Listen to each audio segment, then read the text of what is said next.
안녕하세요, 카메오랩입니다. 오늘 영상에서 말씀드릴 브랜드는 바로 Hyundai. Hyundai. 불리는 현대입니다. 일본 브랜드 혼다를 따라 만든 브랜드명이 아닙니다. 잘못 생각하다가는 왕 회장님이 하늘에서 머리는 생각하라고 얹어놓고 있는 것이다 라고 소리치실 겁니다. 요즘은 쉽게 현대차 혹은 인수한 기아와 함께 현기차라고 부르죠. 대한민국의 국민차라고 불렸거나 불리고 있는 엑센트, 소나타, 아반떼부터 좀 사는 집 차였던 그랜저, 사장님 차였던 에쿠스 등등 모두 다 나열하기도 힘든 다양한 차종과 함께 우리네 삶과 같이 지내온 브랜드인 것은 두말하면 입 아픈 우리나라 토종 자동차 기업입니다. 기존의 일반 내연기관과 더불어 하이브리드, 전기차, 수소차 등의 여러 EV를 상용화할 수 있는 라인을 가지고 있는 회사는 글로벌 브랜드 중에서도 손에 꼽습니다.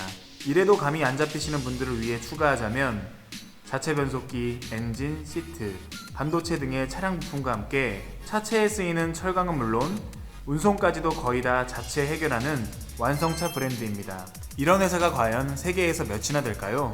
이러한 현대의 수직 계열화를 모델로 삼은 브랜드가 전 세계 1위 자동차 기업 도요타라면 어느 정도 이해가 되실 겁니다. 이러한 현대차 하면 생각나는 단어가 두 개 있습니다. 바로 고 정주영 호랑이 회장과 왕 회장님이 지닌 뚝심이죠. 쌀가게로 시작해 자동차 수리 공장을 거쳐 만들어낸 현대그룹의 두 상징적인 표현이자 한국의 경제성장과 함께 뚝심 있게 걸어온 산업화의 상징인 두 단어입니다. 현대자동차의 탄생은 이렇습니다. 현재까지 이어져온 전설적이고 존경받는 대기업 탄생이 대개 그렇듯이 광복을 전후한 시기쯤 식료품 상회, 쌀가게, 정미소, 구둣가, 공장, 공업사 등에서 시작하죠. 삼성 이병철 회장은 정미소 주인이었는데 삼성상회라는 상점을 열었고, 롯데 신격호 회장은 일본에서 장사하다가 밥솥 공장을 차렸고, LG 구인회 회장은 구인회 상점을 시작으로 화학공업사를 세웠으며, 현대 정주영 회장 역시 쌀가게를 시작으로 1940년 아도서비스라는 자동차 정비 공장을 세웠습니다. 그 후 전쟁 통해 석탄 운반업을 거쳐 1946년 지금의 현대자동차의 시초인 현대자동차공업사를 설립합니다. 이 자동차공업사는 현대토건과 합병하여 현대건설로 시작하였지만 잘 아시다시피 현대자동차 그룹은 현대그룹에서 분리하여 나오죠. 지금은 이쪽 덩치가 훨씬 더 큽니다. 다시 돌아와서 그간 미군정과 소규모 일거리로 이어가던 현대자동차는 드디어 1967년 12월 자동차 제조업에 뛰어들게 되는데, 현대차의 공식적인 역사의 시작이라고 볼 수 있는 시기가 이 시기가 됩니다. 처음에는 포드와의 합작회사로 세워졌습니다. 정주영 회장의 동생인 정세영이 정식으로 회사를 설립하여 당시 세계에서 먹어주는 미국의 포드와 기술 제휴를 체결했는데, 이 시기에 현대차 최초의 자동차인 포드 코티나를 출시합니다. 당시 포드에서 생산하던 모델들은 스포츠카와 대형 고급차를 생산하던 미국형 모델과 반대로 내구성이 좋고 실용적인 차량이 주를 이루고 있던 유럽형 모델로 나뉘었는데, 이 중에서 국내 실정에 가장 적합한 차량으로 선정하게 된 것이죠. 이 코티나는 70년대 정부의 수요 억제 정책과 생산하던 부품 결함 문제 등으로 1971년 9월 단종되지만, 같은 해 1월 현대차의 고유 모델인 포니를 시작으로 독자 모델을 내놓으며 나아갑니다. 그 후 1985년 생산한 국민차 소나타를 기점으로 대한민국에서 네로라 하는 최대 자동차 기업이 됩니다. 아시아에서는 일본에 이어 두 번째로 독자 자동차 생산국이 되었고요. 특히 70년대에 미국 정부에서 정주영 전 명예회장에게 현대가 포니의 독자 개발을 포기하라고 한 일화가 유명하죠.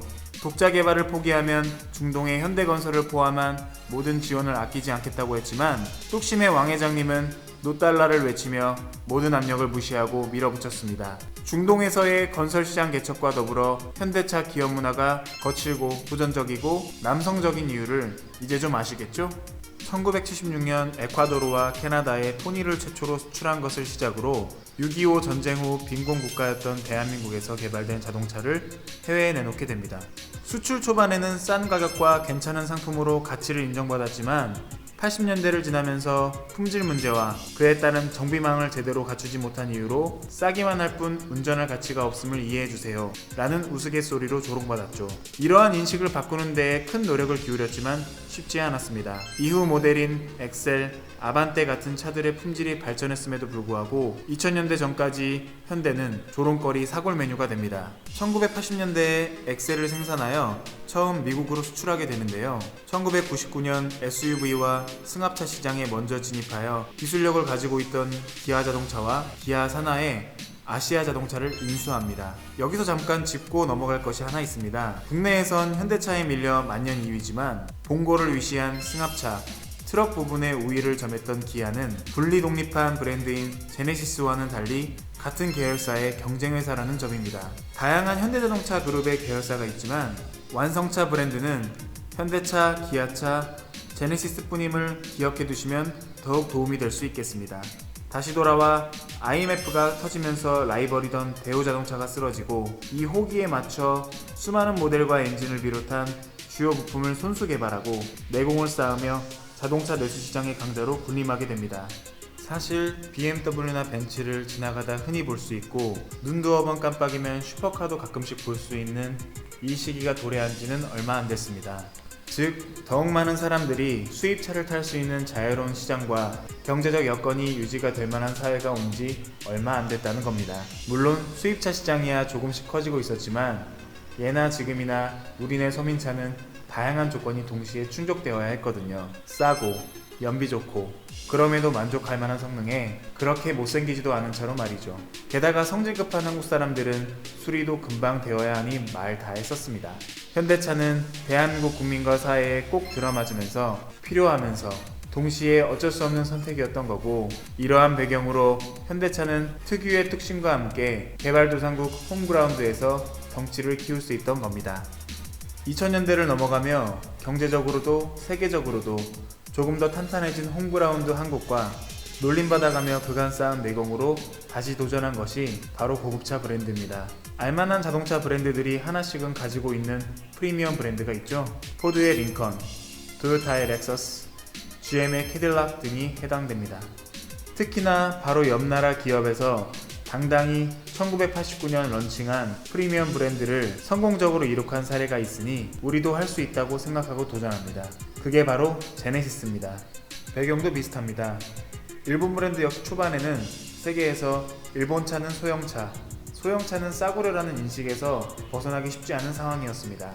이 때문에 대중 브랜드가 아닌 고급 브랜드를 런칭한 건데 현대차의 인식과 별반 다르지 않았던 상황이었던 거죠.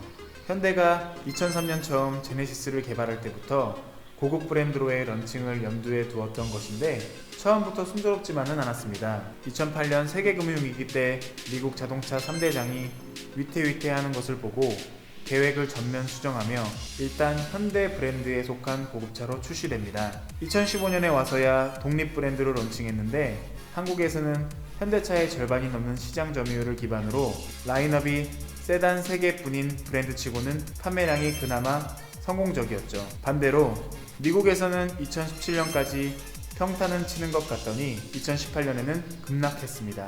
야심작인 G70까지 투입했는데도 떨어져만 가고 있습니다. 특히 작은 배기량의 디젤을 선호했던 유럽에서 대배기량의 가솔린 엔진으로 나섰다가 얻어맞고 2017년 중반 판매를 중단합니다. 그 후 디젤 모델도 출시했지만 이미 디젤 쪽은 클린 디젤을 외치다가 탈탈 털린 폭스바겐 디젤 게이트가 터진 후라 자세한 설명은 생략하겠습니다. 큰 틀에서 현대자동차의 점유율은 각 나라마다 큰 차이를 두고 있습니다. 중국의 생산 라인 폐쇄와 북미에 위축되고 있는 시장도 있고 국내와 인도처럼 높은 점유율을 기록하고 있는 곳도 있습니다. 최근에는 유럽 시장의 위축에도 점유율 4위로 올라섰고 에어백이니 급발진이니 누수니 하면서 그렇게 까대고 욕하는 국민들을 상대로 국내 점유율 50%를 넘겼다는 소식도 들립니다. 다만 범용 제품에서 이제 중국에 밀리고 인공지능, 자율주행 차량 등 미래 먹거리 산업의 입구를 찾지 못하고 있는 한국 경제를 비추어 보면 전망이 밝지만은 않은 것은 분명합니다. 하지만 이러한 상황에도 역시 현대차는 그간 해왔던 대로 뚝심 있게 나아갈 거라는 게 중요한 겁니다. 자국민들을 등한시한다는 평가를 벗어내고 자국민들의 니즈와 트렌드를 반영하여 팰리세이드와 같은 가성비가 평가를 받는 차를 출시하기도 합니다. 해외에서는 집중적인 현지화 마케팅 전략으로 인정받고 있고 폭스바겐 그룹 출신 세계 3대 자동차 디자이너인 피터 슈라이어를 영입하여 디자인 총괄 부사장으로 임명하고 디자인 경영을 추진하고 있기도 합니다. 고급차 제네시스만의 브랜드 스토리가 짧고 부족하다는 문제 역시 품질 개선과 고객 감동으로 꾸준히 극복해 나가려고 할 것이고, 쿠페와 SUV 모델을 포함한 라인업을 2020년까지 구축해 고객의 선택폭도 넓힐 것이라고 합니다. 필요한 부품이든 정신이든 겪어온 상처든 영광이든 모두 제 손으로 가꾸려는 뚝심을 가진 현대의 가장 강력한 무기가 있는 한 현대자동차 역시 꾸준히 나아갈 원동력을 잃지 않을 것입니다. 디젤 게이트로 깎인 신뢰도를 다시 회복하는 대단한 조력의 브랜드 폭스바겐의 이야기를 보고 싶으시면 왼쪽 영상을 클릭하세요. 이웃나라 일본에서 제일 오래된 자동차 회사 미쓰비시의 긴 역사가 궁금하시면 오른쪽 영상을 누르세요. 역사뿐만 아니라 다양한 자동차 콘텐츠를 보고 싶으시면 꼭꼭 구독을 눌러주세요. 감사합니다.